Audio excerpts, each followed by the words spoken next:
Nagkasunog din sa Tondo, Maynila at nasa 100 pamilya na wala ng tirahan. Nato report ni Katrina So. Sa cellphone video na ito, makikita ang naglalagablab na apoy na lumalamon sa mga bahay sa Aplaya Extension, Balut, Tondo sa Maynila. Kwento ni Aling Elizabeth Mendoza, pasado alas 10 ng gabi nang matutulog na raw sana siya nang makita niyang nag-aapoy ang bahay ng kanyang kapitbahay. Nakita ko, umuusok na sa kanila ng apoy na talaga. Nakita ko sa baba naman ng gagaling, hindi naman sa taas. Agad daw niyang ginising ang kanyang asawa at anak. Di malungkot na malungkot kami at wala naman kami na itakbo kahit ano. Wala rin daw silang nailigtas kahit isang gamit.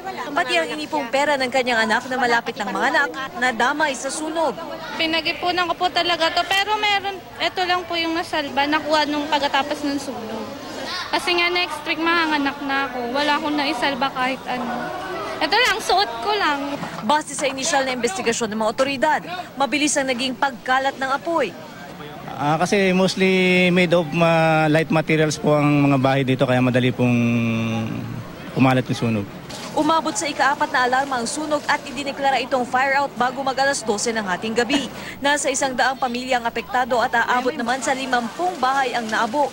Wala namang napaulat na nasaktan sa insidente. Sa ngayon, problema sa kuryente ang posibleng pinagmulan ng apoy. Precaution natin sa mga tao dito, huwag tayong mag-iwan ng magsaksak ng mga sakit tapos iwanan natin yung bahay natin. Then yung mga kandila, huwag nating ilagay sa mga tagong lugar. Kailangan visible makikita.